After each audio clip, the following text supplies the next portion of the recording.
Hello student, YouTube के हमारे इस चैनल में आप सभी लोगों का स्वागत है। और आज के इस वीडियो लेक्चर में हम लोग पढ़ने वाले हैं पोजीशन वेक्टर और डिस्प्लेसमेंट वेक्टर, यानी हम कहें तो स्थिति सदिश और सदिश विस्थापन कार्तीय रूप में, यानी कार्टेशियन फॉर्म में हम पढ़ेंगे स्थिति सदिश और सदिश विस्थापन, यानी जिसको हम लोग कहते हैं डिस्प्लेसमेंट वेक्टर। तो हम बारी बारी से देखेंगे 2D में और 3D, यानी 2 डायमेंशनल में यानी एक प्लेन में, और फिर हम लोग देखेंगे स्पेस में यानी 3D डायमेंशनल में स्थिति सदिश का हम लोग जो है कैसे कैलकुलेशन करते हैं कंपोनेंट के फॉर्म में, यानी कि कार्तीय रूप में। फिर हम देखेंगे सदिश विस्थापन, इसके बाद कुछ न्यूमेरिकल। ठीक है ना। तो स्थिति सदिश का मतलब होता है, जबकि इसको हमने पढ़ा दिया है जब हम लोग वेक्टर के प्रकार पढ़ रहे थे, सदिश के प्रकार पढ़ रहे थे, तो उसमें हमने एक हेडिंग डलवाया था स्थिति सदिश। तो स्थिति सदिश जो होता है वो जो है प्लेन में या स्पेस में वो पॉइंट होता है मूल बिंदु के सापेक्ष, यानी कि ओरिजिन के सापेक्ष। किसी बिंदु की जो स्थिति होती है वो मूल बिंदु के सापेक्ष हम लोग बताते हैं। तो हम स्पेस में या प्लेन में अगर हमें किसी पॉइंट को स्पेसिफाई करना है तो हमें एक रेफरेंस पॉइंट की ज़रूरत पड़ती। बिना रेफरेंस पॉइंट के हम स्पेस में या किसी प्लेन में किसी पॉइंट को स्पेसिफाई नहीं कर सकते, यानी उसके बारे में नहीं बता सकते कि वो कहाँ से कितनी दूर है। तो इसके लिए हमें एक रेफरेंस पॉइंट की ज़रूरत होती है। रेफरेंस पॉइंट 2 डायमेंशनल 3 डायमेंशनल में हम लोग अक्ष लेते हैं, और तो परपेंडिकुलर यानी ऑर्थोगोनल एक तरह से कह सकते हैं अक्ष लेते हैं। तो 2 डायमेंशनल में एक्स वाई अक्ष ले लिया जाता है और 3 डायमेंशनल में एक्स वाई जेड अक्ष ले लिया जाता है। जिनका कटान बिंदु जो होता है ओरिजिन कहलाता है, उसी को हम लोग रेफरेंस पॉइंट कहते हैं। तो प्लेन या स्पेस में रेफरेंस पॉइंट यानी ओरिजिन के सापेक्ष किसी बिंदु की जो स्थिति होती स्थिति सदिश होता है उस पॉइंट का, वो ओरिजिन से उस बिंदु तक के विस्थापन को कहा जाता है। ओरिजिन से उस पॉइंट तक के विस्थापन को कहा जाता है। तो हम बात करते हैं 2D में, हालांकि हमने इसको पढ़ा दिया है। 2D में हम रेफरेंस पॉइंट के लिए 2 परपेंडिकुलर अक्ष लेते हैं, एक को कहते हैं एक्स अक्ष, एक को वाई, और जहां पे ये दोनों काटते हैं इसको कहते हैं ओरिजिन। ठीक है ना, जिसके कोऑर्डिनेट जो होते हैं 0 0 होते हैं। अब इस प्लेन में अगर कोई पॉइंट P है जिसको स्पेसिफाई करना है, इसका पोजीशन वेक्टर, तो पोजीशन वेक्टर क्या होता है? पोजीशन वेक्टर का मतलब है कि इस पॉइंट की जो स्थिति है वो मूल बिंदु के सापेक्ष, यानी मूल बिंदु से यहां तक के विस्थापन को हम लोग स्थिति सदिश कहते हैं, जिसको हम लोग R से व्यक्त करते हैं। क्या करते हैं? वेक्टर R से। ठीक है ना। अगर हमें इस पॉइंट पे पहुंचना है तो मान लीजिए हम यहाँ पे एक्स एक्सिस पे इतनी दूर चले और फिर वाई एक्सिस पर इतनी दूर चले तो हम यहाँ पहुंच जाएंगे। यानी हमने यहाँ पे एक्स दूरी चला और यहाँ पे वाई दूरी चला, तो इसके कोऑर्डिनेट हो गए एक्स और वाई। तो यहाँ पे एक्स वाई क्या है? मैग्नीट्यूड है। तो यहाँ पे हम इस तरह से चल के भी पहुंच सकते हैं और डायरेक्ट भी पहुंच सकते हैं। तो जो हम लोग डायरेक्ट पहुंचते हैं, जिसको हम लोग एक तरह से ओपी नाम दे दें, अगर इसका नाम ओ है, तो इसी को हम लोग पोजीशन वेक्टर कहते हैं, और जिसको आर से, स्मॉल आर से व्यक्त करते हैं। ठीक है ना। तो पोजीशन वेक्टर को हम लोग कार्तीय रूप में यानी कार्टेशियन फॉर्म में कैसे व्यक्त करेंगे? ये तो इनके मैग्नीट्यूड हैं। अगर हम इसको वेक्टर फॉर्म में देखें तो इसको हम लोग क्या लिख सकते हैं? इस डायरेक्शन में एक्स आई कैप और इस डायरेक्शन में क्या लिख सकते हैं? Y j cap. तो ये एक वेक्टर ये है, दूसरा वाला वेक्टर ये है, और ये उसका मैग्नीट्यूड है। तो मैग्नीट्यूड को अगर हम त्रिभुज का नियम लगा करके हम त्रिभुज का नियम लगाएं तो हमारा जो पोजीशन वेक्टर कार्टेशियन फॉर्म में मिलता है वो x i cap y j cap. Simple. ठीक है ना। यानी कि पहले वेक्टर है, ये दूसरा वेक्टर है और ये तीसरा वेक्टर है। तो ये त्रिभुज का नियम फॉलो हो रहा है। यहाँ पर अगर देखा जाए त्रिभुज का नियम, अगर 2 वेक्टर त्रिभुज की 2 भुजाओं को क्रम से लिए जाएं तो जो तीसरी भुजा होती है वो विपरीत क्रम में जो है उनके सदिश योग को बताती है। अब सिंपली इन दोनों वेक्टर के बीच 90 डिग्री का कोण है तो आप वो वाला फार्मूला लगा सकते हैं, पाइथागोरस प्रमेय लगा सकते हैं, नहीं तो ये वाला लगा सकते हैं जो हमने बताया था, a square b square plus 2ab, ठीक है ना, कॉस थीटा। तो यहाँ पर थीटा 90 डिग्री है तो ये हट जाएगा तो यही मिलेगा। तो और जनरली अगर इसका मैग्नीट्यूड आप याद कर लीजिए तो निकालते वक्त क्या करेंगे, जो आई जे के कंपोनेंट होते हैं अंडर रूट उसके स्क्वायर का ऐड होता है, एक्स स्क्वायर वाई स्क्वायर। अब इस डायरेक्शन में अगर हमें एकोंक वेक्टर चाहिए तो एकोंक वेक्टर यानी कि आर कैप चाहिए, तो एकोंक वेक्टर की डिफिनीशन हमने बताया है। तो एकांक वेक्टर चाहिए तो क्या होता है, उसी वेक्टर में उसके मैग्नीट्यूड से अगर भाग दे दिया जाए तो हमें एकांक वेक्टर मिलते हैं, ठीक है ना। तो यहाँ पे क्या हो जाएगा, x i cap y j cap और इसके मैग्नीट्यूड से अगर हम भाग दे दें तो हमें एकांक वेक्टर मिल जाते हैं, ठीक है ना। ये वही बात 2 डायमेंशन की। इसी तरह से 3 डायमेंशनल में अगर हम पोजीशन वेक्टर देखें तो बिल्कुल इसी के ढर्रे पे चलते हुए हमें चीजें मिलेंगी, ठीक है ना। ये मान लीजिए एक्स एक्सिस है, ये वाई एक्सिस है, ये जेड एक्सिस है, ठीक है ना। और कोई पॉइंट स्पेस में पी है, ये उसका पोजीशन वेक्टर है, इसके कोऑर्डिनेट हो जाएंगे एक्स वाई जेड, ठीक है ना। तो बिल्कुल इसी ढर्रे पे चलते हुए हमें पोजीशन वेक्टर कार्टेशियन फॉर्म में अगर मिलेंगे तो एक्स आई कैप, हालांकि इस बारे में हमने डिटेल में चर्चा पिछले वीडियो में हमने कर रखी है, ठीक है ना।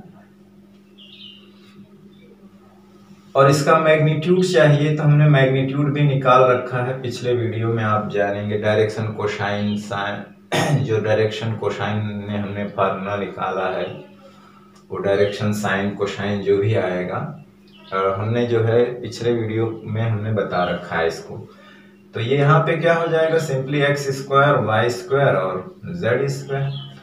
और इसी डायरेक्शन में अगर हमें यूनिट वेक्टर चाहिए, यूनिट वेक्टर मतलब है कि वो सिर्फ डायरेक्शन के लिए होता है क्योंकि उसका मैग्नीट्यूड 1 होता है। तो आर कैप कैसे मिलेगा, उसी वेक्टर में उसी के मैग्नीट्यूड से भाग दे दीजिए। तो x i cap y j cap z k cap और under root x square y square z square, ठीक है ना, x square y square z square, ठीक है ना। तो ये 2 डायमेंशन 3 डायमेंशन में कार्टेशियन फॉर्म में हमने पोजीशन वेक्टर निकाला, उसका मैग्नीट्यूड निकाला और उसी डायरेक्शन में यूनिट वेक्टर निकाला, ठीक है ना। तो ये बातें जो है आप लोग याद रखेंगे क्योंकि इसको यहाँ बताने का मेन मकसद यही है कि जो आने वाला अगला चैप्टर है हम लोग जब गति में पढ़ेंगे, जो अगला मोशन वाला चैप्टर है, तो उसमें इसका बहुत ज़्यादा उपयोग है, उसमें इसका उपयोग बहुत ज़्यादा है। इसीलिए यहाँ पे आप इसको केयरफुली आप पढ़ लेंगे तो वहाँ पे आपको चीज़ें बहुत आसान लगने लगेंगी, ठीक है ना। अब आगे हम लोग पढ़ते हैं सदिश विस्थापन, विस्थापन सदिश उल्टा हो गया था यहाँ पे, आप इसको विस्थापन सदिश, डिस्प्लेसमेंट वेक्टर जिसको कहते हैं, विस्थापन सदिश, विस्थापन सदिश। तो दो स्थिति सदिश का जो सदिश अंतर होता है, दो स्थिति सदिशों का जो सदिश अंतर होता है उसी को हम लोग विस्थापन सदिश कहते हैं। यानी कि दो स्थिति सदिश जिसका मूल बिंदु एक ही हो, दो स्थिति सदिश हैं, मान लीजिए जिसका मूल बिंदु एक ही हो, मान लीजिए पी है और ये क्यू है, दो स्थिति सदिश हैं। इन स्थिति सदिशों का सदिश अंतर मतलब ये वाला, इसी को हम लोग कहते हैं विस्थापन सदिश। और अब इसी का कैलकुलेशन हम लोग करेंगे, विस्थापन सदिश, ठीक है ना। और इन दोनों स्थिति सदिशों का जो मूल बिंदु है, ओरिजिन है, वो एक ही है, ठीक है ना। तो स्थिति सदिशों का सदिश अंतर जो है वो विस्थापन सदिश कहलाता है, ठीक है ना। क्या कहलाता है, विस्थापन सदिश कहलाता है। तो आगे हम लोग पढ़ेंगे विस्थापन सदिश, 2 डायमेंशन में, 3 डायमेंशन में, दोनों में, ठीक है ना। प्रक्रिया सेम टू सेम रहेगी, कोई डिफरेंस नहीं रहेगा। जिस ढर्रे पर हम 2 डायमेंशन का चलेंगे उसी ढर्रे पे 3 डायमेंशन का अपने आप आएगा, ठीक है ना। तो चलिए आगे हम लोग पढ़ते हैं विस्थापन सदिश, ठीक है। आगे हम लोग पढ़ते हैं विस्थापन सदिश, डिस्प्लेसमेंट वेक्टर। उसके पहले हम लोग एक चीज जानेंगे और जिसके बारे में हमने चर्चा भी किया था कि दो वेक्टर का डिफरेंस कैसे निकालते हैं, सदिश अंतर। तो हमने 2 मेथड बताया था। अगर दो सदिशों का जो पूछ आपस में मिली हो, यानी टेल, उसका टेल से टेल मिला हो, ठीक है ना। जैसे मान लीजिए कि एक वेक्टर ये है, ए है, और दूसरा वेक्टर ये है, वी है। इसके टेल मिले हुए हैं, यानी इनकी पूछ आपस में क्या है, मिली हुई है, ठीक है ना। तो इसका जो सदिश अंतर की बात करें, जैसा कि हमने पढ़ा है, तो कहने का मतलब है कि अगर हम शीर्ष से शीर्ष मिलाते हैं, यानी कहने का मतलब है कि हम इस वाले वेक्टर से इस वेक्टर की तरफ आते हैं, तो ये जो आएगा रिजल्टेंट जो आएगा, यानी कि जिधर हम शीर्ष को लेके जाते हैं उसमें से इसको घटाएंगे, यानी कहने का मतलब ये जो आएगा वो a माइनस बी आएगा, ठीक है ना। ऐसा हमने बताया था। अभी हम आया कैसे वो भी बताएंगे। या अगर हम इसको ऐसे लिखना चाहें, ये वेक्टर ये है, ये वेक्टर बी है, और हमने इसके शीर्ष से इसके शीर्ष की तरफ गए, तो जिस तरफ जाते हैं उसमें से इसको घटाते थे, इसकी जो वैल्यू आती है, इसका जो सदिश अंतर आता है वो ये आता है, ठीक है ना। तो चलिए इसको हम समझते हैं कैसे आता है, ठीक है ना। यानी कि हम जिस वेक्टर के शीर्ष की तरफ जाते हैं उसमें से जिधर से जाते हैं उसको घटाते हैं। या एक चीज और भी यहाँ पे याद करिएगा कि पैरेललोग्राम मेथड्स में ही, जैसे देखिए अगर ये दो वेक्टर हैं जिनका टेल से टेल मिला हुआ है, जैसे ये वेक्टर ये है और ये वेक्टर बी है, तो इसका जो एडिशन होता है, परिणामी जो होता है, सदिश योग होता है, उसके बीच से ऊपर जाता है और इसके डायगोनल को बताता है, ये बताता है ए प्लस बी वेक्टर। लेकिन इसका जो दूसरा वाला डायगोनल होता है, ये वाला, वो बताता है ए माइनस बी, ए माइनस बी। अब उसमें डिपेंड करता है कि उसका जो रिजल्टेंट होता है वो किस वेक्टर के शीर्ष की ओर होता है। तो जिस वेक्टर के शीर्ष की ओर होता है वो उसके माइनस दूसरा वाला होता है। अगर यही इधर होता है तो b माइनस ए होता है। और कैसे हो, तो दूसरा वाला जो डायगोनल होता है वो सदिश अंतर को, और पहला वाला जो डायगोनल होता है वो सदिश योग को बताता है। देखिए यहाँ पे हम ट्रायंगल लॉ लगा सकते हैं, लगाइए, ठीक है ना। ये हम a माइनस बी ना लिख करके इसको आर लिखते हैं, ठीक है ना। क्या लिखते हैं, आर, सदिश अंतर है, यहाँ पर भी आर ही लिख देते हैं, ठीक है। चलिए अब देखिए यहाँ पे पहला वेक्टर हमने इसको मान लिया और दूसरा वेक्टर इसको मान लिया। तो मान लिया कि त्रिभुज की दो भुजाओं द्वारा ये क्रम से प्रदर्शित होते हैं, ये दोनों वेक्टर, इन दोनों का परिणाम ये होगा कि नहीं। अगर हम त्रिभुज के नियम से देखें तो इन दोनों का सदिश योग यही होगा ना। देखिए एक वेक्टर के अंतिम बिंदु से दूसरे वेक्टर का प्रारंभिक बिंदु जुड़ा है, और परिणामी जो होता है पहले बिंदु के, यानी पहले वेक्टर के पूंछ से, यानी प्रारंभिक बिंदु से दूसरे वेक्टर के अंतिम बिंदु की ओर जाता है। इस हिसाब से देखा जाए तो a प्लस आर बराबर क्या हो जाएगा, v वेक्टर, ठीक है ना। तो यहां से अगर हम r देखें तो हमें क्या मिलेगा, b माइनस ए मिलेगा। तो जाहिर सी बात है, देखिए जिस तरफ शीर्ष गया बाद वाले में से पहला हमने घटा दिया। वही चीज यहाँ पर भी है, यहाँ पर हमने शीर्ष उल्टा लिया। तो चलो इधर से मान लेते हैं कि ये एक वेक्टर है पहला वाला, और ये दूसरा वाला वेक्टर मान लेते हैं। तो दोनों त्रिभुज की क्रम से ली गई भुजाएं प्रदर्शित मान लो कर रहे हैं, और विपरीत क्रम में ये तीसरी भुजा को प्रदर्शित कर रहा है। तो ये इन दोनों का परिणामी सदिश हुआ।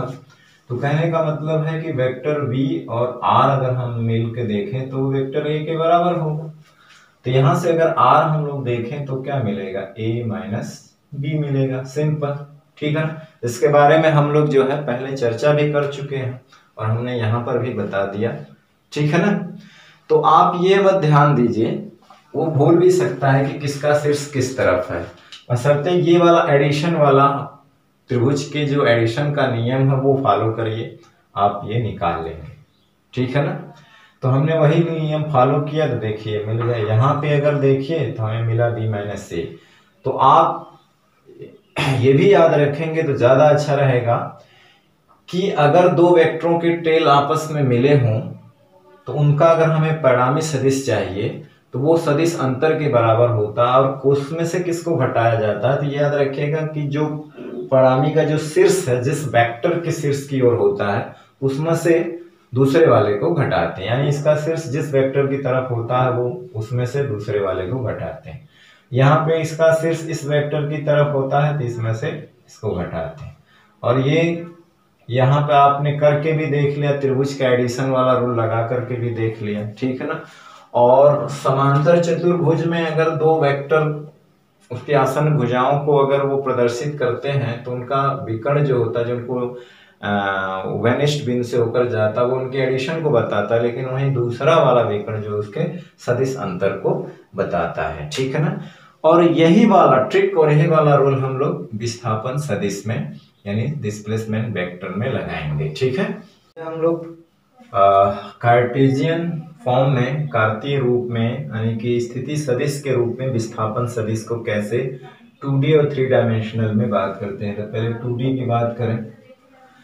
देखिए 2D में यानी एक प्लेन में, तो 2D के लिए केवल दो एक्सिस लेते हैं। ठीक है ना, अब यहाँ पे मान लेते हैं कि प्लेन में एक पॉइंट P है। ठीक है ना, जिसका स्थिति सदिश आप R1 मान सकते हैं, इसका मान लीजिए जो कोऑर्डिनेट है वो x1 है और y1 है। ठीक है ना, फिर दूसरा हमने ले लिया स्थिति सदिश जिसको हम R2 मान सकते हैं, पॉइंट Q है, और इसके जो कोऑर्डिनेट है x2 y2। x2 y2 का मतलब है कि वो x एक्सिस पर इतनी दूरी चला और y एक्सिस पे y2 दूरी चला। ठीक है ना, तो उसके कोऑर्डिनेट मिल जाते हैं। तो देखिए इनिशियल और फाइनल पोजीशन के बीच जो डिस्टेंस होती है उसी को विस्थापन सदिश कहते हैं। यानी कहने का मतलब है कि स्थिति सदिशों के सदिश अंतर को, स्थिति सदिशों के सदिश अंतर को हम लोग विस्थापन सदिश कहते हैं। स्थिति सदिश के सदिश अंतर को विस्थापन सदिश कहते हैं। तो अभी हमने पढ़ा था, एक ट्रिक पढ़ा था इसके पहले, उसी को हम यहाँ पे अप्लाई करते हैं। अब जैसे कि हम यहाँ से हमें क्या चाहिए ये, यानी कि पी क्यू, इसको आप पी क्यू लिख सकते हैं, या इसी को हम लोग डेल्टा आर भी, जब हम लोग रिलेटिव मोशन पढ़ेंगे तो वहाँ पे डेल्टा आर से इसको डिनोट करेंगे। ठीक है ना, तो देखिए हमें पी क्यू चाहिए तो क्या मिलेगा, यानी कहने का मतलब इस वेक्टर का नाम हम ओपी रख देते हैं, बाद में हम R1 रखेंगे और इसका नाम हम रख देते हैं OQ। ठीक, तो यहाँ पे त्रिभुज नियम अप्लाई करिए। तो देखिए हम ये त्रिभुज की क्रम से ली गई दो भुजाएं हैं OP और PQ, और विपरीत क्रम में तीसरी भुजा है, तो इन दोनों का सदिश योग बताएगा ये। यानी कहने का मतलब है कि OP वेक्टर में अगर हम लोग PQ वेक्टर को जोड़ें तो हमें क्या मिलेगा, OQ। ठीक है ना, तो हमें यहां से अगर हमें PQ वेक्टर चाहिए तो हमें मिला OQ माइनस OP। ठीक है ना, यानी कि अगर इस मूल बिंदु के सापेक्ष अगर दो पॉइंट की स्थिति सदिश हमें मालूम है तो हम इस तरह निकाल सकते हैं। देखिए PQ है तो कहने का मतलब जो बाद वाला वो पहले है और जो पहले है वो बाद में है, तो बाद वाले में से पहले को घटाना। अगर इसी तरह से हम इसको AB मान लें तो हम क्या लिखेंगे, हम OB माइनस OA। कोई और नाम रख दें इसको, मान लीजिए MN, तो हम ON माइनस OM। ठीक, तो यहां से देखिए PQ को हम मान लीजिए डेल्टा R माने हैं, तो इसको हम लोग क्या मान सकते हैं, R2 वेक्टर है ये R1, या आप इसको R ऐसे दिखाएं तो R2 और ये R1। ठीक है, अब देखिए इसका स्थिति सदिश क्या होगा कार्टेशियन फॉर्म में पॉइंट P का, तो अगर हम देखें तो R1 जो वेक्टर हमें मिलेगा वो x1 i cap plus y1 j cap, उसी तरह से R2 मिलेगा x2 i cap plus y2 j cap. अब हमको जो है इसका विस्थापन सदिश डिस्प्लेसमेंट वेक्टर चाहिए, तो हमें क्या मिलेगा ये, तो x2 i cap plus y2 j cap minus x1 i cap plus y1 j cap. अब x1 से घटा देंगे तो x2 माइनस x1 होगा, i कैप कॉमन हो जाएगा और इधर क्या हो जाएगा y2 माइनस y1 हो जाएगा और j कैप कॉमन हो जाएगा। ये हमारा मिल गया डिस्प्लेसमेंट वेक्टर, ठीक है ना। डिस्प्लेसमेंट वेक्टर देखिए आर आप जैसे बनाएं, चाहे ऐसे बनाएं चाहे ऐसे, ये हमारा मिल गया डिस्प्लेसमेंट वेक्टर, ठीक है ना। अगर हम इसका मैग्नीट्यूड निकालना चाहें तो देखिए हमने क्या बताया था कि जो आई जे के जो गुणांक होते हैं एक तरह से उसका स्क्वायर, तो वहां पे क्या हो जाएगा x2 माइनस x1 का होल स्क्वायर ले लेंगे प्लस y2 माइनस y1 का होल स्क्वायर। जैसे सिर्फ इसी का मैग्नीट्यूड लेना हो तो under root x1 square plus y1 square, अगर सिर्फ x y है तो under root x square plus y square. तो देखिए ये क्या मिल गया, ये फार्मूला आपसे परिचित है जब आप हाई स्कूल में वो पढ़े थे कि अगर दो बिंदुओं के हमें निर्देशांक पता है तो उनके बीच की दूरी निकालने का यही फार्मूला होता था, उनके बीच की दूरी का निकालने का यही फार्मूला होता है। देखिए ये एक पॉइंट है जिसके हमें निर्देशांक पता है, एक पॉइंट ये जिसके हमें निर्देशांक पता है, तो इनके बीच की दूरी यानी इसका मैग्नीट्यूड हमें लेना है। तो हमें निर्देशांक अगर पता है तो हम x2 माइनस x1 का whole square plus y2 minus y1 का होल स्क्वायर करके निकाल लेंगे। तो इस फार्मूले से आप परिचित हैं, ठीक है ना।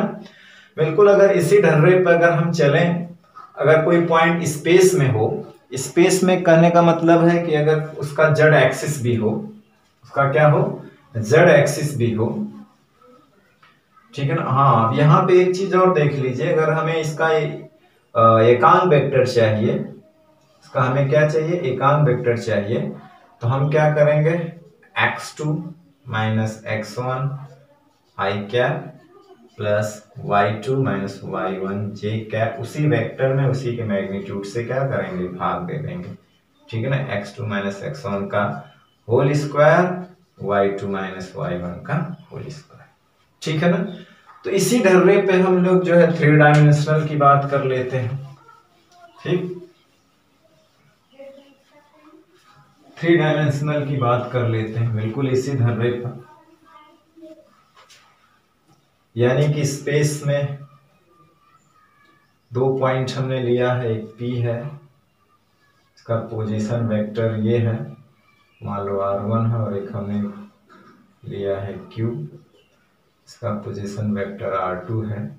इसके कोऑर्डिनेट तब हो जाएंगे x1, y1 और z1, और इसके हो जाएंगे x2, y2 और z2, ठीक है ना। हमें क्या चाहिए डिस्प्लेसमेंट वेक्टर चाहिए यानी PQ, जिसको हम लोग डेल्टा R के नाम से जानेंगे, यानी कि PQ। तो हमें क्या मिलेगा ये, तो पहले हम R1 को निकालेंगे। R1 क्या हम लिख सकते हैं x1 i कैप, जैसा कि हम पीछे पढ़ चुके, y1 j cap, z1 k cap. उसी तरह से R2 को लिख सकते हैं x2 i cap, y2 j cap, z2 k cap.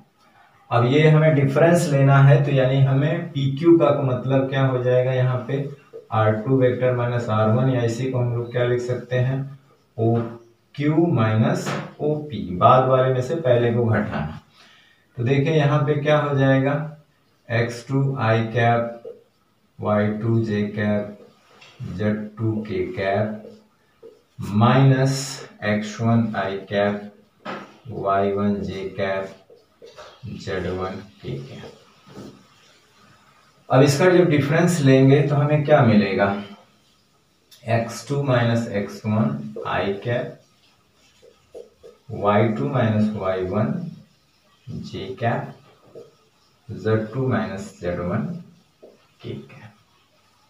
तो ये हमें मिल गया इसका डिस्प्लेसमेंट वेक्टर।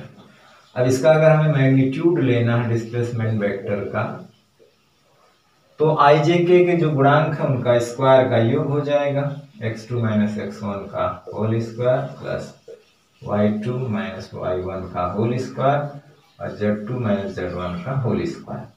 अगर हमें इसी डायरेक्शन में अगर हमें यूनिट वेक्टर चाहिए यानी कि डेल्टा आर कैप चाहिए, तो क्या करना है, उसी वेक्टर में उसी के मैग्नीट्यूड से भाग दे देना है, यानी इसी वेक्टर में इसी के मैग्नीट्यूड से भाग दे देना है, यानी कि उसी वेक्टर में उसी के मैग्नीट्यूड से क्या करना है, भाग दे देना है।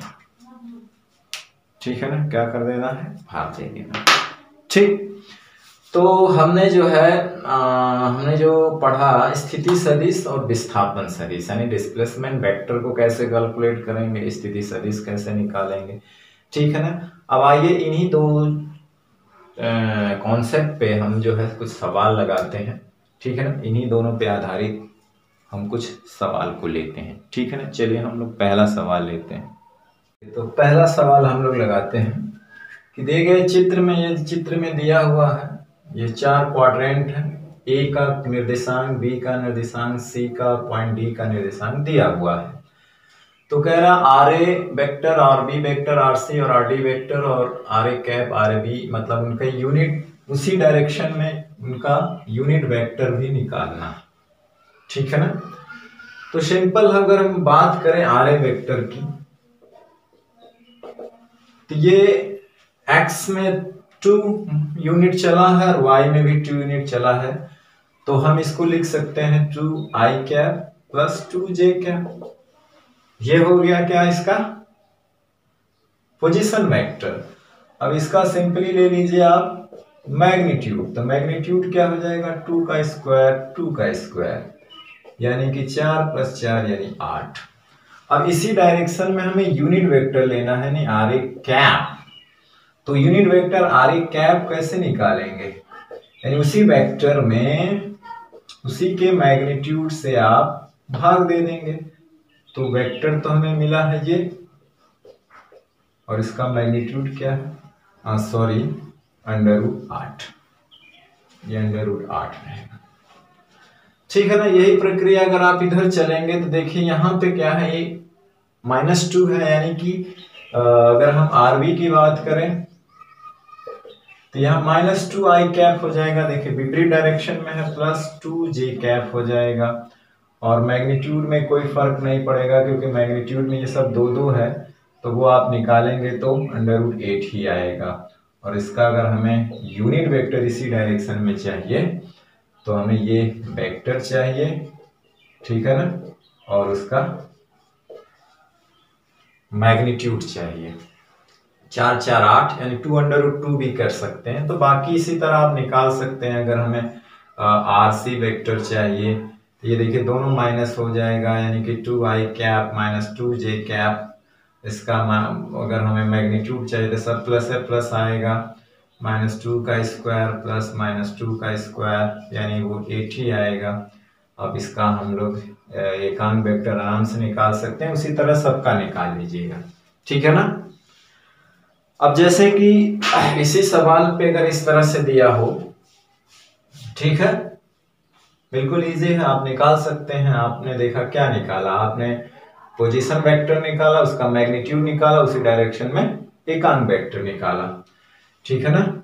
मान लो ऐसा अगर दिया हुआ हो, इसकी जो डायरेक्शन हो, देखिए इनकी जो एक तरह से कहते हैं कि ये डायरेक्शन i कैप वाली होती है, ये डायरेक्शन j कैप वाली होती है, ये -j कैप, ये -i कैप, 2 ही डायरेक्शन की बात करते हैं, 3 डायमेंशनल नहीं। तो जैसे ये क्या होता है, ईस्ट है, और ये वेस्ट होता है, ये नॉर्थ होता है, ये साउथ होता है।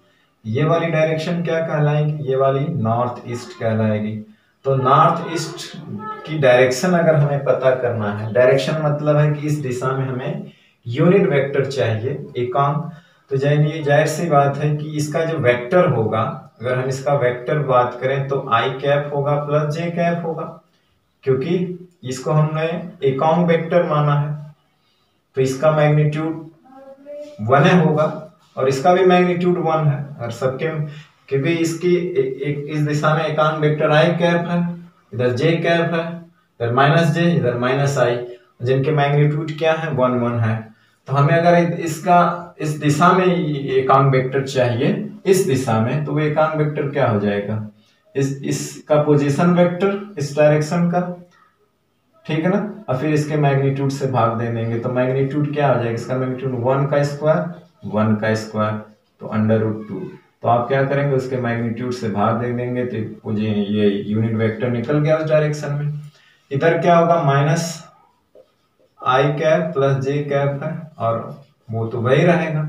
इस डायरेक्शन में क्या होगा, एकांक वेक्टर इस दिशा को बताने वाला एकांक वेक्टर क्या होगा, तो माइनस आई कैप माइनस जे कैप √2 वही होगा। और इस डायरेक्शन में, तो इस डायरेक्शन में आई कैप रहेगा, क्योंकि इधर पॉजिटिव है, ये वाले नेगेटिव हो जाएगा, और मैग्नीट्यूड सेम रहेगा, वो नहीं बदलेगा, ठीक है ना। तो आप ये चीज भी इस तरह से निकाल सकते हैं। ये हो गया नॉर्थ ईस्ट, ये वाली डायरेक्शन हो जाएगी नॉर्थ वेस्ट, ये डायरेक्शन साउथ वेस्ट हो जाएगी, और ये ईस्ट साउथ हो जाएगी। तो नॉर्थ ईस्ट का एकांक वेक्टर, नॉर्थ वेस्ट के डायरेक्शन में एकांक वेक्टर, ये जो है साउथ वेस्ट के डायरेक्शन में एकांक वेक्टर, ये ईस्ट साउथ के डायरेक्शन में एकांक वेक्टर, ठीक। चलिए अगला सवाल लगाते हैं। लिखा अगले सवाल में कि किसी बिंदु का निर्देशांक जो है 1 1 है। क्या है, 1 1 है, मतलब प्लेन में। तो कह रहा है ज्ञात कीजिए इसका स्थिति सदिश, फिर इस स्थिति सदिश एक्स अक्ष के साथ कितना कोण बनाता है। फिर कह रहा है कि स्थिति सदिश के एक बिंदु को स्थिर रख करके अगर उस स्थिति सदिश को, यानी उसके दूसरे पॉइंट को अगर उस एक्स एक्सिस के अराउंड घुमाया जाए, ठीक है ना, को घुमाया जाए, मतलब एक्स अक्ष के अराउंड घुमाया जाए। यहाँ पे लिख दीजिए कि एक्स अक्ष के अनुदिश चारों ओर प्लस एक्स अक्ष के चारों ओर घुमाया जाए, तो इसे बने शंकु का आयतन ज्ञात कीजिए, ठीक है ना। तो पहला हम क्या बनाएंगे, इसका रेफरेंस पॉइंट ये है एक्स एक्सिस, और ये है वाई एक्सिस, ये ओरिजिन है, रेफरेंस पॉइंट है। स्पेस में एक पॉइंट ले लीजिए, जैसे कि ये 1 यानी 1 1, पॉइंट पी इसको मानते हैं, चलिए। और ये जो है हो गया आपका वेक्टर आर। तो ये निकालना है, तो ये तो मिल जाएगा, क्या मिलेगा, 1 आई कैप प्लस 1 जे कैप, यानी कि आई कैप प्लस जे कैप, ठीक है ना। इस तरह का तो हम लोग शुरू में पढ़े हैं, तो ये इसके निर्देशांक पता हैं, तो उसके साथ आई जे कैप लगा करके आप निकाल सकते हैं, ठीक। फिर कह रहा है कि ये बनाया हुआ एंगल, यानी ये निकालना है आपको, तो जाहिर सी बात ये 1 है, ये 1 है। तो यहाँ पे आप सिंपली tan थीटा लगा सकते हैं, tan थीटा बराबर लंब बटे आधार 1/1 यानी कि 1। तो tan कितने का मान 1 होता है, तो tan 45 डिग्री, तो थीटा कितना हो गया, 45 डिग्री। अब कह रहा है कि इस वेक्टर का पोजीशन वेक्टर जो है, ये स्थिति सदिश का, इसको स्थिर रख के इसको एक्स एक्सिस के चारों ओर घुमाएंगे। तो जब इसके चारों ओर घुमाएंगे तो आप क्या पाएंगे, एक शंकु पाएंगे। क्या बनेगा, शंकु। अब शंकु का जो रेडियस होगा वो क्या हो जाएगा, 1, और उसकी जो हाइट होगी वो भी क्या हो जाएगी, 1। r बराबर 1 होगा और h बराबर 1। आप इसका सेंटीमीटर मीटर मतलब यूनिट बोल सकते हैं यहाँ पे। और इस शंकु का जो आयतन होता है, आपको पता होगा शंकु का आयतन क्या होता है। शंकु का जो आयतन होता है 1/3 पाई r स्क्वायर h होता है। 1/3 पाई 1 का स्क्वायर इंटू 1, यानी ये 1 हो जाएगा, तो पाई/3 वर्ग यूनिट। इसको वर्ग मात्रक लिख सकते हैं, वर्ग यूनिट, यानी वर्ग सेंटीमीटर, वर्ग मीटर, यानी कि यूनिट नहीं दिया है तो आप सिर्फ वर्ग मात्रक लिख सकते हैं, ठीक है ना। तो बहुत ही सिंपल सवाल है, आपने बिल्कुल अपना कॉन्सेप्ट जो हमने शुरू में बताया था वो कॉन्सेप्ट लगाया और सवाल हल हो गया, ठीक। चलिए अगला सवाल देखते हैं। अगला सवाल, 2 सवाल एक साथ हमने लिखा है, एक साथ लगाएंगे। कह रहा है एक कण बिंदु -1 2 से बिंदु 2 3 तक चलता है, या गति करता है यहाँ लिख सकते हैं। तो विस्थापन सदिश ज्ञात कीजिए। ये तो विस्थापन सदिश के कॉन्सेप्ट को समझने के लिए सवाल है।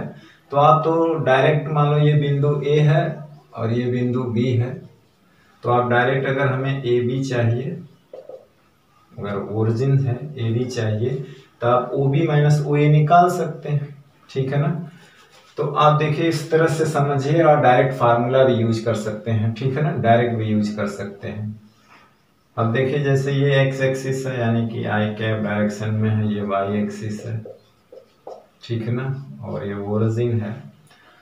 तो देखिए एक पॉइंट -1 है, 2 है, यानी कि इस डायरेक्शन में एक्स एक्सिस पे माइनस है, यानी इधर माइनस गया है, फिर ये 2 गया, यानी ये पॉइंट -1 2 है।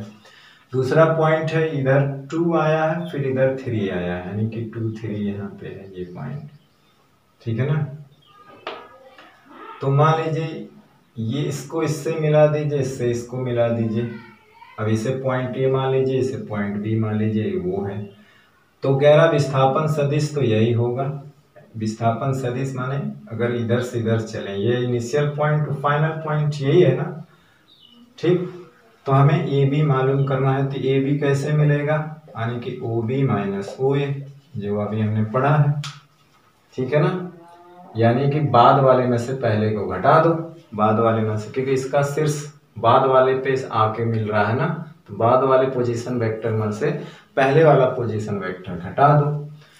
तो पहला OB अगर है तो क्या है, आप फार्मूला भी डायरेक्ट लगा सकते हो। फार्मूला डायरेक्ट ये लगा सकते हो अगर हम चाहें तो, हमने ये पढ़ा है ना, x2 minus x1 i cap plus y2 minus y1 j cap, ऐसा पढ़ा है। तो आप उस तरह से भी लगा सकते हैं। अब वो है माइनस आई कैप है 1 है और प्लस 2j कैप, सॉरी ये तो इसका होना चाहिए ना, 2 3, अब माइनस ओ ए है तो माइनस आई कैप प्लस 2j कैप, ठीक। आप घटा सकते हो यहाँ से, देखिए आई ये प्लस हो जाएगा, 3i कैप हो जाएगा और ये माइनस हो जाएगा और 3 में से 2 घट जाएगा तो माइनस प्लस j कैप आ जाएगा, ये आ जाएगा। ये विस्थापन सदिश हो गया। अब यहाँ पर भी x2 में से देखिए 2 में से -1 घटाएंगे तो माइनस होता ही है, तो माइनस 3 हो जाएगा, 3i कैप प्लस 3 में से 2 घटाएंगे तो j कैप आ जाएगा। डायरेक्ट आप निकाल सकते हैं, ठीक, आप डायरेक्ट निकाल सकते हैं। चलिए दूसरा सवाल देखते हैं, ठीक है। चलिए दूसरा सवाल क्या कहता है, दूसरा सवाल कहता है कि एक कण जिसकी चाल 50 मीटर पर सेकंड है, एक रेखा जो जोड़ती है बिंदु ए बी को, यानी ए से बी तक की गति करता है, एक रेखा के अनुदिश, एक रेखा के अनुदिश जो ए से बी तक, ठीक है ना। तो ए आई कैप बी जे कैप के फॉर्म में, यानी कि कार्टेशियन फॉर्म में, यानी कार्तीय रूप में वेग सदिश, यानी वेग तो एक सदिश राशि होती है, उसका वेग ज्ञात कीजिए। क्या ज्ञात कीजिए, वेग ज्ञात कीजिए। तो एक पॉइंट हम लेते हैं ए जिसका निर्देशांक है 2 1, अब डायरेक्ट यूज करते हैं, और बी तक वो चलता है जिसके कोऑर्डिनेट है 9 25, ठीक है ना।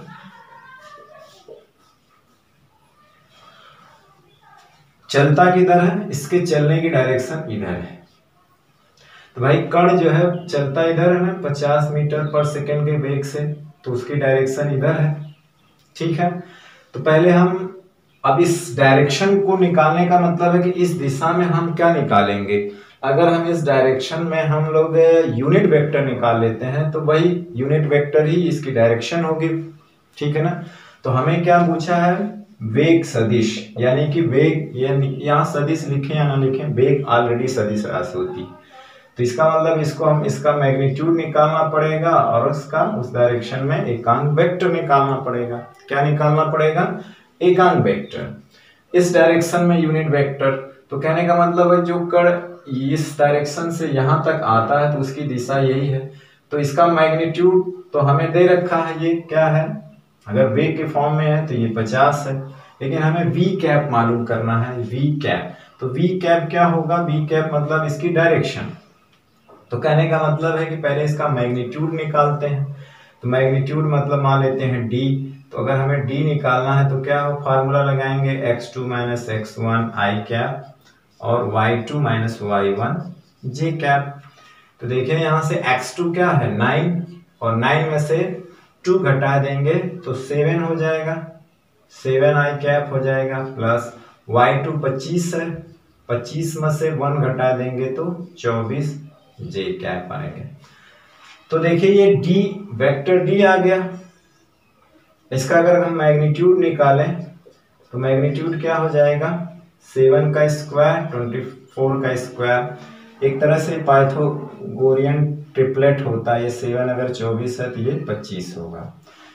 तो हम निकाल के देख सकते हैं। तो ये 7 7 49 हो गया, ये 576 होता है और ये हो जाएगा 625 यानी कि 25। तो हमको मैग्नीट्यूड मिल गया।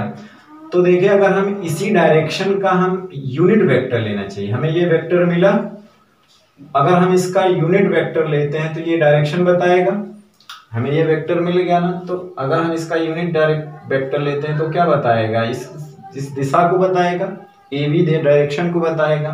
यानी अगर हम डी कैप निकाले तो क्या बताएगा, इस डायरेक्शन, इसकी डायरेक्शन को बताएगा, ए से बी तक के डायरेक्शन को बताएगा, इस दिशा को बताएगा। डी कैप मतलब unit vector, unit vector only direction के लिए यूज होते हैं। तो अगर हम डी कैप लेते हैं तो ये इसी डायरेक्शन को बताएगा ना, और उसी डायरेक्शन में कण भी चल रहा है। तो अगर हम डी कैप निकाल लेते हैं तो वही डायरेक्शन तो गतिशील कण की भी होगी, क्योंकि उसी डायरेक्शन में चल रहा है। तो डी कैप बी कैप बराबर हो जाएंगे। तो पहले डी कैप का मतलब हो गया कि डी वेक्टर और उसी का मैग्नीट्यूड से भाग दे दें।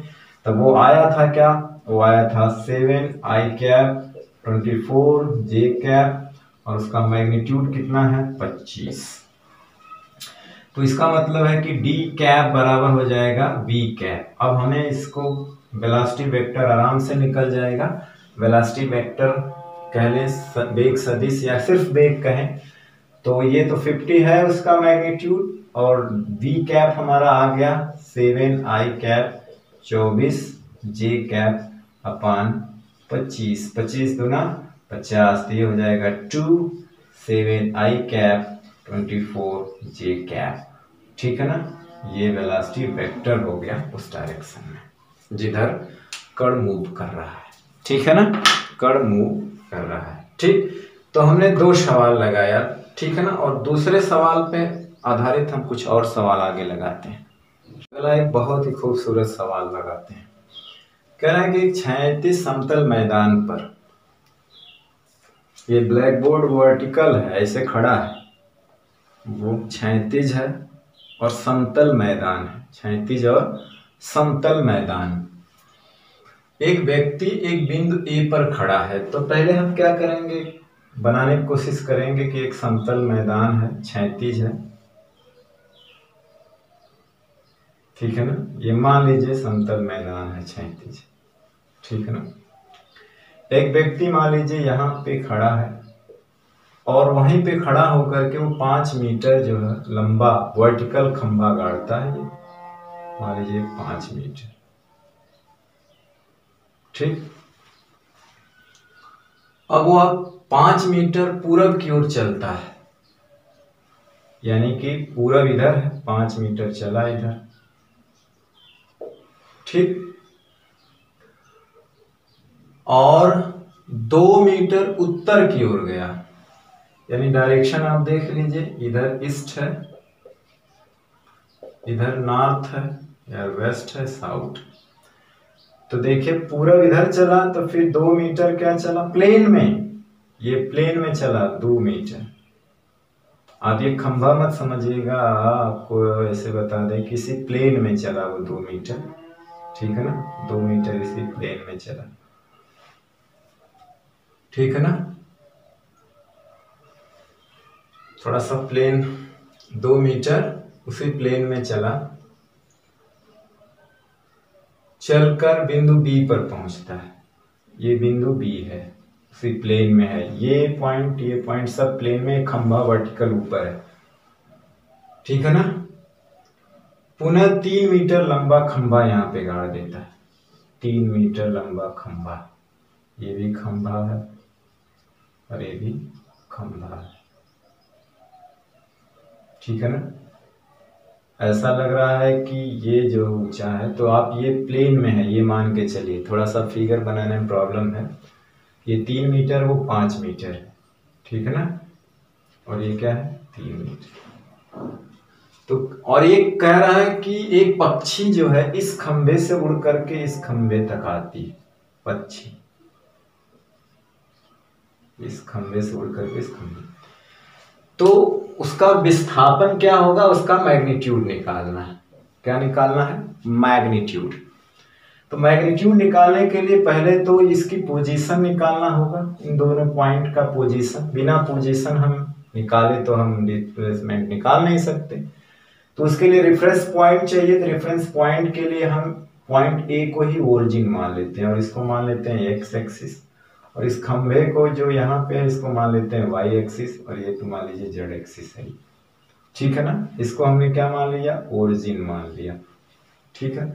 इस पॉइंट का खंभा का शीर्ष पी रख दिया नाम, मान लीजिए इसको क्यू रख दिया नाम, ठीक। ये देखिए इसी प्लेन में है, इसी प्लेन में है ये, यानी कहने का मतलब है कि ये जेड डायरेक्शन में, एक जेड डायरेक्शन इधर है ना जेड, तो ये जेड के उल्टे है। आपको जैसे लग रहा है नहीं, लेकिन ये क्या है, इसे खड़ा नहीं, इसी प्लेन में इधर है, और ये एक्स एक्सिस के तरफ, और ये जो पॉइंट है ये गई है 2 मीटर को जेड के, ये जेड इधर है तो ये विपरीत गया है उसके, ठीक है ना, उल्ट अपोजिट डायरेक्शन में, अंदर की तरफ गया, अगर ये बाहर की तरफ है प्लेन में।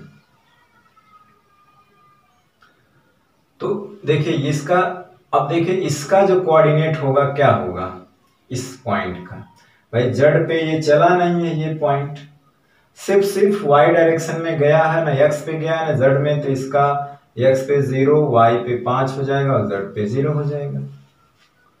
अब आ जाइए बी से, इसका कोऑर्डिनेट कैसे निकालेंगे। ये व्यक्ति जो है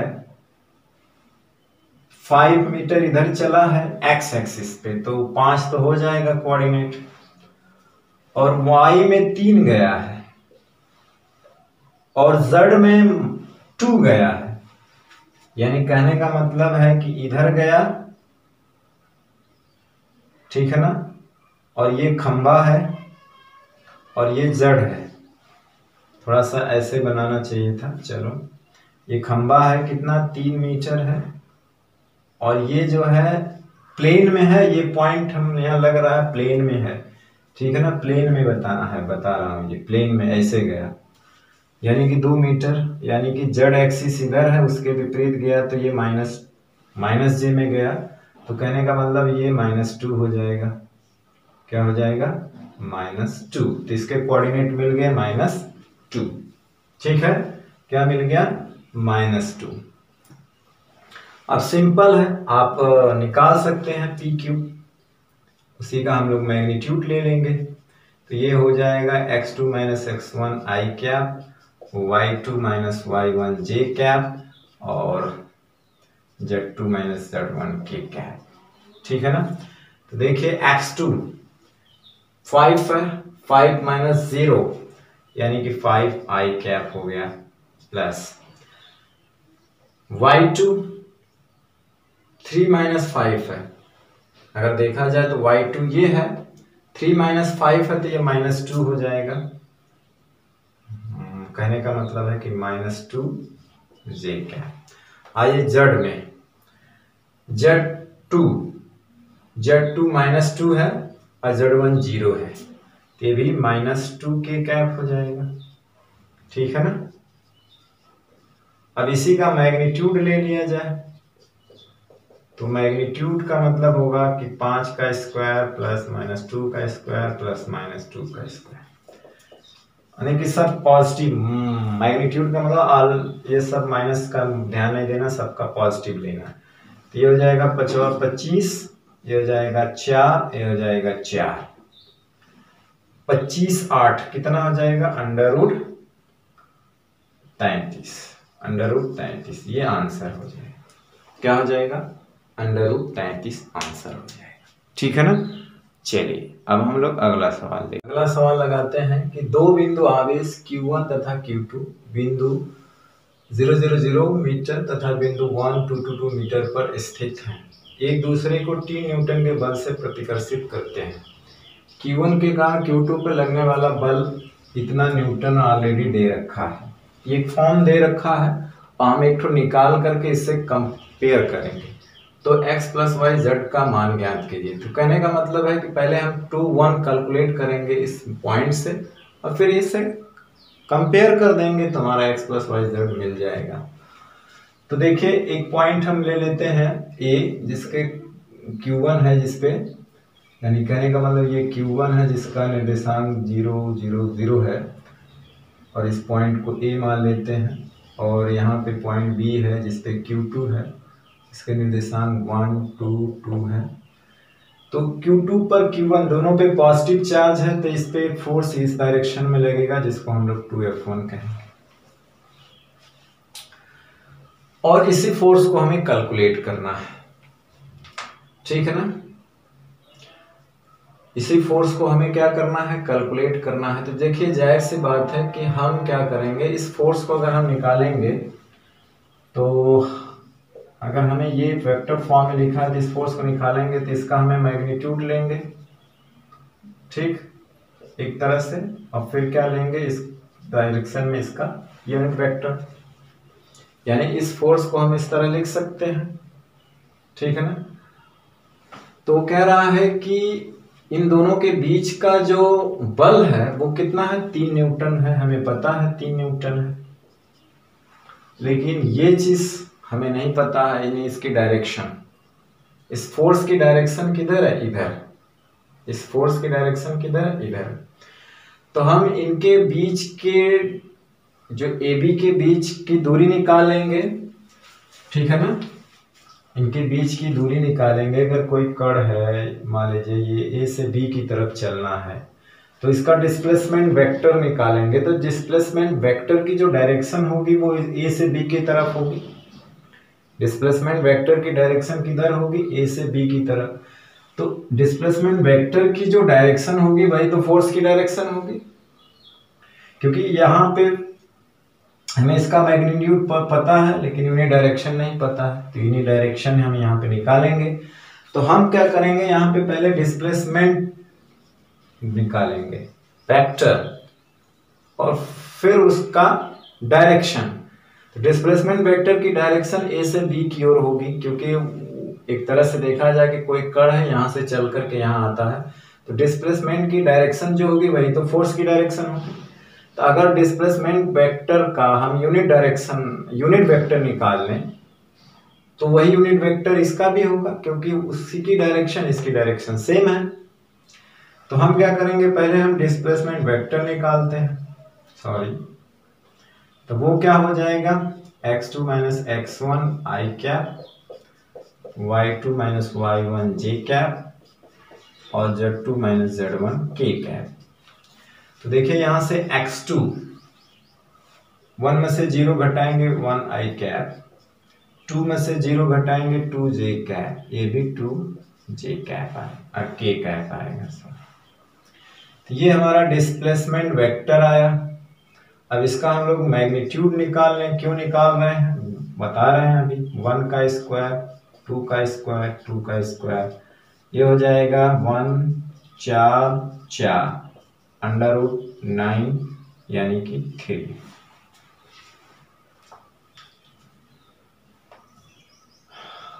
भाई 2 दूना 4, 2 दूना 4, 4 4 8 1 9, 9 का वर्गमूल। अब हम इसका उसी डायरेक्शन में इसका एकांक वेक्टर ले रहे हैं, डिस्प्लेसमेंट वेक्टर का, मतलब इसकी डायरेक्शन निकाल रहे हैं हम लोग। तो कहने का मतलब है कि डी वेक्टर में उसी के मैग्नीट्यूड से भाग दे देंगे। ये हमारा क्या है? आई कैप है प्लस 2 जे कैप है प्लस 2 के कैप है और ये कितना है? 3 है। अब देखिए ये डिस्प्लेसमेंट वेक्टर की जो डायरेक्शन है किधर है, ए से बी की ओर है, और जो फोर्स की डायरेक्शन क्या है, ए से बी की ओर है।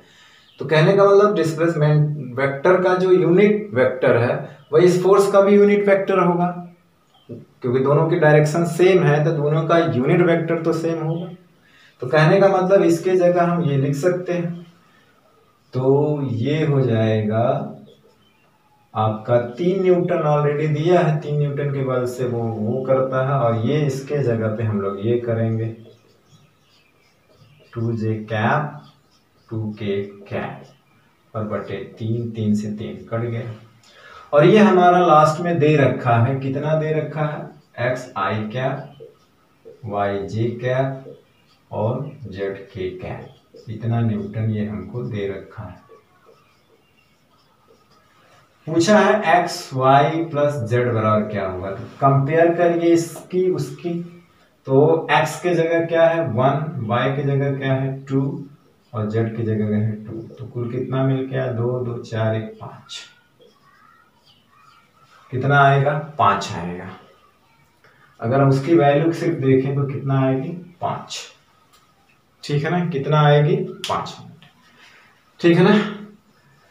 तो चलिए ये एक बात का यहाँ पे ध्यान दे दीजिएगा कि जो भाई इस फोर्स की डायरेक्शन जो है वही डिस्प्लेसमेंट वेक्टर की डायरेक्शन है, तो इसका यूनिट वेक्टर सेम होगा, तो आप इसका यूनिट वेक्टर निकाल लीजिए, वही इसका यूनिट वेक्टर होगी। यूनिट वेक्टर का मतलब होता है कि सिर्फ वो डायरेक्शन बताता है जिसका मैग्नीट्यूड 1 होता है, क्योंकि इसकी डायरेक्शन और उस फोर्स की डायरेक्शन सेम है, ठीक है ना। तो चलिए एक सवाल और लगाते हैं और इसके बाद वीडियो लेक्चर यहीं समाप्त करते हैं। तो हम आखिरी सवाल लगाते हैं और ये भी बहुत ही इम्पोर्टेंट है, ये जेईई मेंस में पूछा हुआ सवाल है 2017 में। कह रहा है कि 3 वेक्टर है पी क्यू आर चित्र में दिखाए गए हैं, ठीक है। मान यस वेक्टर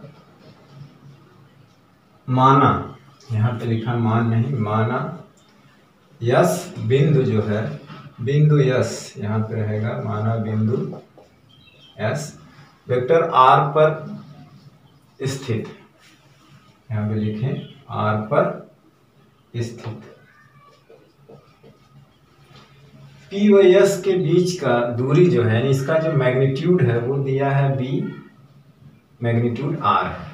तो सामान्य संबंध वेक्टरों पी क्यू आर में निम्न में से क्या हो, यानी कि vector p, vector q, vector r में एक सामान्य जनरल रिलेशन क्या होगा, निम्न में से 4 विकल्प में से कौन सही होगा। तो आप केयर करिए, 4 विकल्प में यस है, पी है, क्यू है, लेकिन कहीं आर नहीं है, कहीं पे आर नहीं है, ठीक है ना, आर नहीं है। तो अगर कहीं पे आर आता है तो हमें आर को ही गायब करना है। तो हम बात ये वाला हमारा क्लू दिया हुआ पी एस, हम यहीं से चलते हैं, ठीक है ना। जैसे ओपी वेक्टर, ओपी क्या है, वेक्टर पी है, ओ एस वेक्टर यस है और ओ क्यू वेक्टर क्यू है। तो अगर हम बात करें पी एस वेक्टर की, तो जाहिर सी बात है कि बाद वाले में से पहला घटाएंगे, यानी कि vector s minus vector p, यानी कहने का मतलब इसको हम लिख सकते हैं o s minus o p. और देखेंगे तो पी एस का ये मैग्नीट्यूड दिया है, यानी हमारा पी एस दिया है बी मैग्नीट्यूड आर वेक्टर, लेकिन अगर हमें पी एस वेक्टर चाहिए तो हम क्या करेंगे, यहाँ पे एक एकांक वेक्टर लिखना जरूरी है, उसके मल्टीप्लाई करेंगे तो ये मैग्नीट्यूड हो गया, ये डायरेक्शन, और इसका जो मैग्नीट्यूड 1 होता है, ठीक। तो इसके स्थान पे हम ये लिख सकते हैं, तो ये लिखेंगे बी वेक्टर आर का मैग्नीट्यूड पी एस और हो जाएगा यस माइनस। अब रही बात हमें पी एस, यानी कि पी एस डायरेक्शन में यूनिट वेक्टर। अब देखिए कि पी एस जो ये जो डायरेक्शन है, इस दिशा में जो डायरेक्शन है वही डायरेक्शन जो है वेक्टर आर की भी है। भाई वेक्टर आर बराबर क्या है, क्यू माइनस पी, या इसी को हम लोग पी क्यू वेक्टर कह सकते हैं।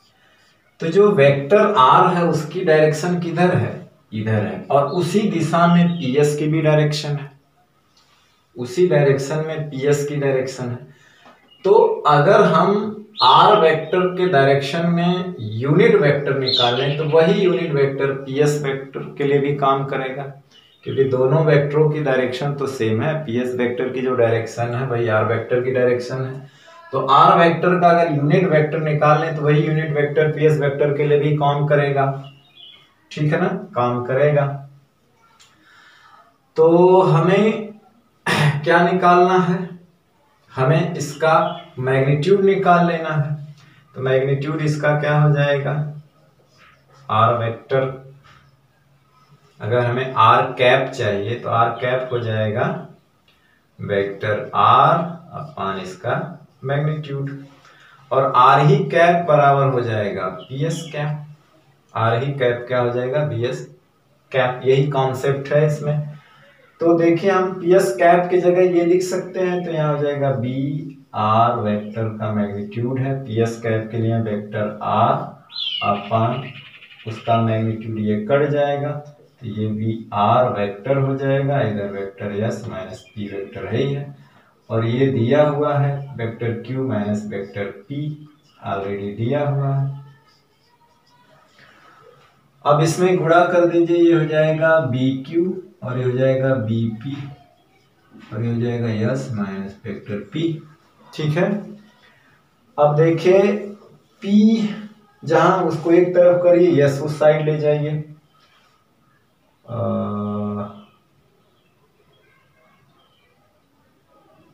बी क्यू चाहे तो इधर लाइए, नहीं उधर ही रहने दीजिए, पी को उस साइड लेके जाइए, यस इधर ही रहना चाहिए क्योंकि यस अकेला चाहिए, पी उधर जाएगा तो बन जाएगा प्लस और माइनस, ये बी पी है और ये प्लस बी क्यू है ही है वेक्टर।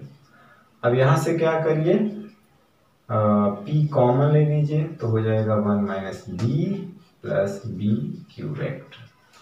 देखिए ये रिलेशन बनेगा, और देखिए कौन मैच कर रहा है इससे, तो मैच कर रहा है सेकेंड वाला, यानी ये आंसर सही होगा, ठीक है ना। तो कहने का मतलब है कि जो पीएस डिस्प्लेसमेंट वेक्टर पीएस है, इसका जो डायरेक्शन है वही तो डायरेक्शन वेक्टर आर की भी होगी, यानी कि जो डिस्प्लेसमेंट वेक्टर पी क्यू की डायरेक्शन डिस्प्लेसमेंट वेक्टर पीएस की डायरेक्शन सेम होगी। तो अगर हम पी क्यू वेक्टर का यूनिट वेक्टर निकाल लेते हैं तो वही तो यूनिट वेक्टर पीएस वेक्टर का होगा, क्योंकि डायरेक्शन तो सेम है। तो जब डायरेक्शन सेम है तो उसका एकांक वेक्टर भी सेम होगा, क्योंकि मैग्नीट्यूड तो एकांक वेक्टर का 1 होता, कोई फर्क पड़ेगा नहीं, डायरेक्शन एक ही है तो यूनिट वेक्टर भी सेम होगा। तो वही कॉन्सेप्ट हम यहाँ पे लगाएंगे, और यही कॉन्सेप्ट पिछले 1-2 सवाल में भी लगा है, उस कॉन्सेप्ट से हम ये सवाल तक पहुंच जाएंगे, ठीक है ना। और ये सवालों पे बार बार प्रैक्टिस करने से आपके दिमाग में पूरी अच्छी तरह से बैठ जाएगा। तो आज का वीडियो लेक्चर हम यही समाप्त करते हैं, और नेक्स्ट वीडियो लेक्चर लेके आएंगे नेक्स्ट टॉपिक के साथ। तब तक पढ़ाई करते रहें, पढ़ते रहें। All the very best, thank you very much.